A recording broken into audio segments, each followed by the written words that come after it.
തിരക്കും ബഹളവും നിറഞ്ഞ ജീവിതത്തിൽ നിന്ന് ഒന്ന് ശാന്തമാക്കാൻ അനുയോജ്യമായ ഇടമാണ് കടമക്കുടി. വേമ്പനാട്ട് കായലിന്റെ നടുവിലായി സ്ഥിതി ചെയ്യുന്ന കടമക്കുടി ദ്വീപുകൾ കായൽ ഞണ്ടുകളും ചെമ്മീൻ കെട്ടുകളും പൊക്കാളി പാടങ്ങളും കൊണ്ട് സമ്പന്നമാണ്. അടുത്തിടെ കടമക്കുടിയുടെ ഒരു ഡ്രോൺ വീഡിയോ സമൂഹ മാധ്യമങ്ങളിൽ ശ്രദ്ധ നേടിയിരുന്നു. ദ്വീപുകളെ മുറിച്ച് കടന്നുപോകുന്ന കനാലുകളും വ്യാപിച്ചു കിടക്കുന്ന നെൽപ്പാടങ്ങളുമെല്ലാം വീഡിയോ അതിമനോഹരമായി ഒപ്പിയെടുത്തിരുന്നു. ഒരു കാലത്ത് ദ്വീപുകൾ പ്രധാനമായും വെള്ളത്താൽ ചുറ്റപ്പെട്ട പ്രദേശമായിരുന്നതിനാൽ പുറം ലോകവുമായി ബന്ധപ്പെടാൻ നാട്ടുകാർ ബോട്ടുകളെയും വഞ്ചികളെയും ആശ്രയിച്ചിരുന്നു. പിന്നീട് റോഡ് സൗകര്യം വികസിച്ചതോടെ പ്രദേശത്തിന്റെ വിനോദസഞ്ചാര സാധ്യതകൾ വർദ്ധിച്ചു.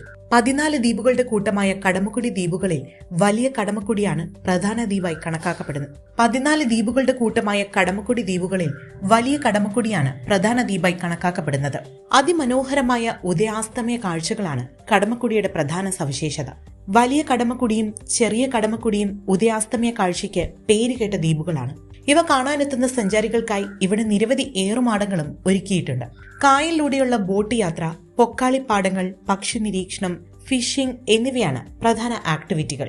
ഇതിനു പുറമെ നാടൻ സീ ഫുഡ് ലഭിക്കുന്ന നിരവധി ഫുഡ് സ്പോട്ടുകളും ഭക്ഷണപ്രേമികളെയും കടമക്കുടിയിലേക്ക് ആകർഷിക്കുന്നു.